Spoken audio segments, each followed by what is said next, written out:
ಇನ್ನು ಜಮ್ಮು ಕಾಶ್ಮೀರದಲ್ಲಿ ಸಿಲುಕಿರುವಂತಹ ಕನ್ನಡಿಗರು ಸೇಫ್ ಆಗಿ ಬೆಂಗಳೂರಿಗೆ ಬಂದಿದ್ದಾರೆ. ಪ್ರವಾಸಿಗರು ಹೋಗಿದ್ರು. ಕಾಶ್ಮೀರದ ದುರಂತದ ಕರಾಳತೆಯ ಬಗ್ಗೆ ಇಂಚಿಂಚಾಗಿ ಗ್ಯಾರಂಟಿ ನ್ಯೂಸ್ ಜೊತೆ ಅಲ್ಲಿ ಹೋಗಿ ಬಂದವರು ಮಾತನಾಡಿದ್ದಾರೆ. ಹಾಗಾದ್ರೆ ಅವ್ರು ಏನು ಹೇಳುತ್ತಿದ್ದಾರೆ?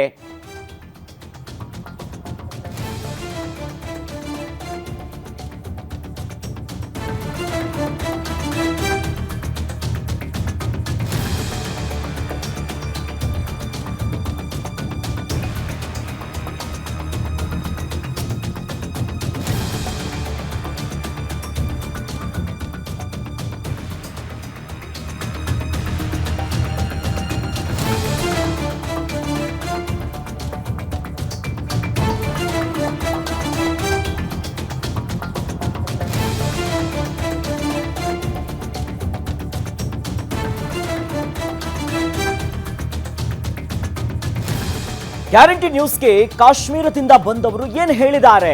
ಅಲ್ಲಿನ ಭೀಕರತೆ, ಆ ಪರಿಸ್ಥಿತಿ, ಒಂದು ಕಡೆ ರಕ್ತ ಸಿಕ್ತಾಗಿರುವಂತ ಕಾಶ್ಮೀರ ಗುಂಡಿನ ದಾಳಿಗೆ ಜನ ಬೆಚ್ಚಿ ಬಿದ್ದಿದ್ರು. ಅವೆಲ್ಲವನ್ನ ನೋಡಿದಂತಹ ನಮ್ಮವರು ಏನು ಹೇಳಿದ್ದಾರೆ? ಗ್ಯಾರಂಟಿ ನ್ಯೂಸ್ ಜೊತೆ ಮಾತನಾಡಿದ್ದಾರೆ. ಆ ಭೀಕರತೆ, ಕರಾಳತೆಯ ಬಗ್ಗೆ ಮಾತನಾಡಿದ್ದಾರೆ. ನಮ್ಮ ಪೊಲಿಟಿಕಲ್ ರಿಪೋರ್ಟರ್ ದುರ್ಗೇಶ್ ನಾಯಕ್ ಕಾಶ್ಮೀರದಿಂದ ಬಂದವರ ಜೊತೆ ಅವ್ರನ್ನ ಮಾತನಾಡಿಸಿದ್ದಾರೆ. ಏನೆಲ್ಲ ಹೇಳ್ತಿದ್ದಾರೆ ಬನ್ನಿ ನೋಡೋಣ. ಕಾಶ್ಮೀರದಲ್ಲಿ ಕನ್ನಡಿಗರು ಸುರಕ್ಷಿತವಾಗಿ ಇದೀಗ ಬೆಂಗಳೂರಿಗೆ ಬಂದು ಇಳಿದಿದ್ದಾರೆ. ಅವ್ರನ್ನ ಮಾತಾಡಿಸ್ತಾ ಹೋಗ್ತೀನಿ. ಮೇಡಮ್, ಎಲ್ಲಿದ್ರಿ ನೀವು? ಯಾವ ರೀತಿ ಪ್ರವಾಸ ಕೈಗೊಂಡಿದ್ರಿ? ಹೇಗಿತ್ತು ಪರಿಸ್ಥಿತಿ? ನಾವು 1 ವೀಕಿಗೆ ಹೋಗಿದ್ದು. ನಾವು ಟೂರ್ಗೆ, ಕಾಶ್ಮೀರ ಟೂರ್ಗೆ, ವೆಕೇಷನ್ಸ್ಗೆ, ಸಮ್ಮರ್ ಹಾಲಿಡೇಸಿಗೆ 2 ಡೇಸಿಗೆ ನಾವು ಬ್ಯಾಕ್ ರಿಟರ್ನ್ ಮಾಡಿದ್ವಿ. ಫಸ್ಟ್ ಡೇ ಬೋಟ್ ಹೌಸ್ಗೆ ಹೋಗಿ ದಾಲ್ ಲೇಕ್ ಎಲ್ಲ ಆಯಿತು. ಸೆಕೆಂಡ್ ಡೇ ಟ್ಯೂಲಿಪ್ ಗಾರ್ಡನ್ ಅದೆಲ್ಲ ಆಯಿತು. ಇವತ್ತು ಆ್ಯಕ್ಚುಲಿ ಸೋನ್ಮಾರ್ಗ್ ಹೋಗಬೇಕಾಗಿತ್ತು, ನಾವು ರಿಟರ್ನ್ ಮಾಡಿದ್ವಿ. ಆ ಪರಿಸ್ಥಿತಿ ಆದಾಗ ನಿಮ್ಗೆ ಯಾವ ರೀತಿ ಆತಂಕ ಆಯಿತು ಮೇಡಮ್? ಈಗ ಈ ಶೂಟೌಟ್ ಆಗ್ತಾ ಇದೆ ಅಂತ ಭಯ ಆಗೇ ಆಗುತ್ತೆ. ಯಾರೇ ಇದ್ರೆ 2 ಮಕ್ಳು ಕರ್ಕೊಂಡು ಹೋಗಿದ್ವಿ. 2 ಕಿಡ್ಸ್ ಇದ್ದಾರೆ. ಬಟ್ ಇವಾಗ ಸೆಕ್ಯೂರಿಟಿ ಇದೆ. ಇವಾಗ ಅಲ್ಲಿ ಸೆಕ್ಯೂರಿಟಿ ಮಾಡ್ತಿದ್ದಾರೆ. ಬಟ್ ಮಕ್ಳಿರೋ ಕಾರಣದಿಂದ ನಾವು ವಾಪಸ್ ರಿಟರ್ನ್ ಮಾಡೋದು. ನಾವು 5 ದೊಡ್ಡವರು, 2 ಮಕ್ಕಳು, 2 ಕಿಡ್ಸ್. ಏನೋ ಸಿಕ್ಕಿದ್ರೆ ಮೇಡಮ್, ಇವು ಕರ್ನಾಟಕದವ್ರು ಎಲ್ಲರೂ ಒಂದೇ ಕಡೆ ಸಿಕ್ಕಿದ್ರೆ ನಿಮಗೆ? ನಾವೇ ಇದ್ರ ಟ್ಯೂರಲ್ಲಿ ಹೋಗಿದ್ದು. ನಾವು ಆ್ಯಕ್ಚುಲಿ ಇದು ಗ್ರೂಪಲ್ಲಿ ಹೋಗಿದ್ವಿ. ನಾವು ಮಾತ್ರ ರಿಟರ್ನ್ ಮಾಡಿದ್ವಿ. ಈಗ ಮಂಜುನಾಥ್ ಅವರು, ಭರತ್ ಅವರು ಸಾವನ್ನಪ್ಪಿರೋ ವಿಚಾರ ನಿಮ್ಗೆ ಗೊತ್ತಾಗಿರುತ್ತೆ. ಸೊ ಅವ್ರು ಏನಾದರೂ ಮೀಟ್ ಮಾಡಿದ್ದಾರೆ? ನೀವು ಕೂಡ ಬೋಟಿಂಗ್ ಮಾಡಿದಿರಿ. ಅವರು ಕೂಡ ಅಲ್ಲೇ ಕೂತ್ಕೊಂಡು ಬೋಟಿಂಗ್ ಮಾಡಿ ವಿಡಿಯೋ ಮಾಡಿದವರು ಗಂಡ ಹೆಂಡ್ತಿ. ಇವತ್ತು ಗಂಡ ಇಲ್ಲ, ಹೆಂಡ್ತಿ ಪಾಪ ದುಃಖದಲ್ಲಿದ್ದಾರೆ. ಇಲ್ಲ ಆ್ಯಕ್ಚುಲಿ ಅದೆಲ್ಲ ನೋಡಿಲ್ಲ ನಾವು. ಏನು ಅನ್ಸುತ್ತೆ ಮೇಡಮ್ ಈ ಪರಿಸ್ಥಿತಿ ನೋಡಿದ್ದೀವಿ? ಭಯ ಸಿಚುವೇಶನ್ನೇ ಇದೆಲ್ಲ. ಅವರು ಪತಿಯವರಿದ್ದಾರೆ, ಅವ್ರನ್ನ ಮಾತಾಡ್ಸ್ತೀನಿ. ಸರ್ ಇವತ್ತು ನೀವು ಫ್ಯಾಮಿಲಿ ಟೂರ್ ಹೋಗಿದ್ರಿ, ಇವತ್ತು ವಾಪಸ್ ಬಂದಿದ್ದೀರಿ. ಸರ್ಕಾರಕ್ಕೆ ಏನು ಹೇಳಕ್ಕೆ ಇಷ್ಟಪಡ್ತೀರಿ? ಅದ್ರ ಜೊತೆಗೆ ಯಾವ ರೀತಿ ಪರಿಸ್ಥಿತಿ ಇತ್ತು? ನಾವು ಫಸ್ಟ್ ಡೇ ಬೋಟ್ ಹೌಸ್ಗೆ ಹೋಗಿದ್ವಿ. ಅವಾಗ ಫ್ಯಾಮಿಲಿ ಫೋನ್ಸ್ ಎಲ್ಲ ಬರ್ತಾಯಿತ್ತು. ಅದಾದಮೇಲೆ ಅವತ್ತೇ ಬೋಟ್ ಹೌಸ್ ಮೇಲೆ ಗೊತ್ತಾಗಿದ್ದು. ಆಮೇಲೆ ಸೆಕೆಂಡ್ ಡೇ ಶ್ರೀನಗರಲ್ಲಿದ್ವಿ.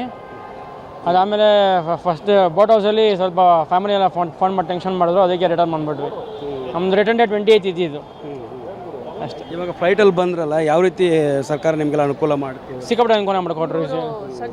ಸಂತೋಷ್ ಅವರು ಬುಕ್ ಮಾಡಿ ಎಲ್ಲ ಹೆಲ್ಪ್ ಮಾಡಿದ್ರು. ಹೇಗಿತ್ತು ಫೀಲ್ ನೀವು ಟೂರು? ಕಾಶ್ಮೀರ ಅಂದರೆ ಸ್ವರ್ಗ. ತುಂಬ ಆಸೆ ಪಟ್ಕೊಂಡು ಚೆನ್ನಾಗಿರುತ್ತೆ, ಸ್ನೋಫಾಲ್ಸ್ ಎಲ್ಲ ಮಕ್ಳಿಗೆ ತೋರಿಸ್ಕೊಂಡು ಮಾಡ್ಕೊಂಡು ಬರೋಣ ಅಂತ ನಾವು ಹೋಗಿದ್ದು. ನಾವು 8 ಮೆಂಬರ್ಸ್ ಹೋದ್ವಿ. ಆದರೆ ಅಲ್ಲಿ ಹೋದ್ಮೇಲೆ ಫಸ್ಟ್ ಡೇ ಚೆನ್ನಾಗಿದ್ವಿ. ಆಮೇಲೆ ನ್ಯೂಸ್ ಗೊತ್ತಾಯ್ತು ಈ ಥರ. ಆವಾಗ ನಮಗೆ ಒಂಥರ ಟೆನ್ಷನ್ ಶುರು ಆಯಿತು. ಅದು ಇಲ್ಲಿಂದನೂ ಬೆಂಗಳೂರಿಂದನೂ ನಮ್ಮ ಫಾದರ್ ಮದರು, ನಮ್ಮ ಇವ್ರುಗಳೆಲ್ಲ ಫ್ಯಾಮಿಲಿಯವರೆಲ್ಲ ಬಂದ್ಬಿಡಿ, ಬೇಡ ಅಲ್ಲಿರೋದು, ಸುಮ್ಮನೆ ಯಾಕೆ ಈ ಥರ ಇದರಲ್ಲಿ ಪರಿಸ್ಥಿತಿಲಿ ರಿಸ್ಕ್ ತೊಗೋಬಾರ್ದು ನೀವು ಅಲ್ಲಿ ಒಬ್ಬೊಬ್ಬರೇ ಇದ್ದು ಅಂದ್ಬಿಟ್ಟು ಕರೆಸ್ಕೊಂಡ್ರು.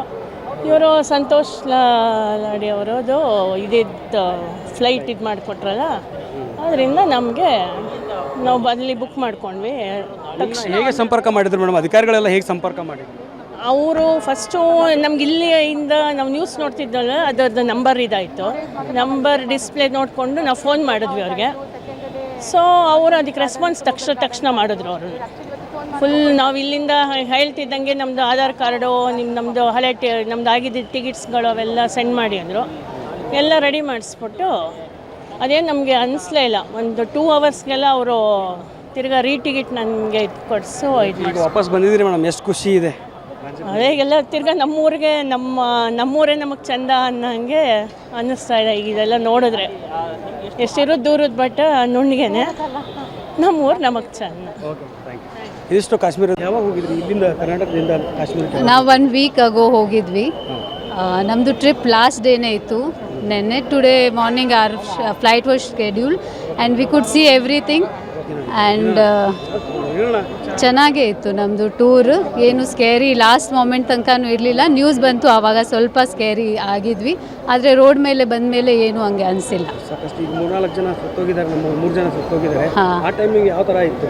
V felt bad for them and we felt lucky that we were not there. ಹೇಗಿತ್ತು ಜರ್ನಿ ಮೇಡಮ್? ಜರ್ನಿ ತುಂಬ ಚೆನ್ನಾಗಿತ್ತು. ಅಲ್ಲಿ people are very hospitable and ತುಂಬ local people are very good and they need employment, they need tourism to develop so that for them employment is there, and they are very hard working people. They want to work hard and earn, and I think such incidents play a vital role in disruption of their daily lives. This should not happen. ಎಷ್ಟು ದಿನ ಇದ್ರಿ ನೀವು ಕಾಶ್ಮೀರದಲ್ಲಿ? ಎಷ್ಟು ದಿನ ಇದ್ರಿ? 9 days. 9 days ಎಲ್ಲ ಚೆನ್ನಾಗೇ ಇತ್ತು. ಯಾವಾಗ ಆಗಿದೆ ಇನ್ಸಿಡೆಂಟ್? ಆಗಿದೆ ಲಾಸ್ಟ್ ಡೇ ನಾವು ಪೆಹಲ್ಗಾಮ್ ಬಿಡುವಾಗ ಆಗಿದೆ. ಪೆಹಲ್ಗಾಮ್ ಬಿಡುವಾಗ ನಿಮಗೆ ಇನ್ಸಿಡೆಂಟ್ ಆಗಿದೆ. ಎಷ್ಟು ದೂರ ಇದ್ರಿ? 650 meters. ಯಾರೆಲ್ಲ ಹೋಗಿದ್ರಿ ನೀವು? ನಮ್ಮ ಫುಲ್ ಫ್ಯಾಮಿಲಿ 20 people. ಎಲ್ಲರೂ ಸೇಫ್ ಆಗಿದ್ದೀರಿ? ಇವಾಗ ಇಲ್ಲಿ ಕರ್ನಾಟಕದಲ್ಲಿ ಬ್ಯಾಂಗ್ಳೂರ್, ಜಯನಗರ್, ಕಿರಣ್. ಇದಿಷ್ಟು ಕಾಶ್ಮೀರದ ಬಂದಿರುತ್ತ ಮಹಿಳೆಯ ಮಾತು. ಕ್ಯಾಮರಾ ಪರ್ಸನ್ ಸಾಯಿ ಪವನ್ ಜೊತೆ ದುರ್ಗೇಶ್ ನಾಯಕ, ಗ್ಯಾರಂಟಿ ನ್ಯೂಸ್, ಬೆಂಗಳೂರು. ಕಾಶ್ಮೀರವನ್ನ ನೋಡೋದಕ್ಕೆ ಹೋದಂತಹ ಕನ್ನಡಿಗರು ಈಗಾಗಲೇ ಉಗ್ರರ ಗುಂಡಿನ ದಾಳಿಗೆ ಕೊನೆಯುಸಿರು ಎಳೆದಿದ್ದಾರೆ. ಜೊತೆಯಲ್ಲಿ ಸರ್ಕಾರಿ ಗೌರವಗಳೊಂದಿಗೆ ಅವರನ್ನ ಕೊನೆಯ ಬಾರಿ ಕಳಿಸಿಕೊಡುವಂತ ಕೆಲಸ ಅಂತಿಮ ಹಂತವನ್ನ ತಲುಪಿದೆ.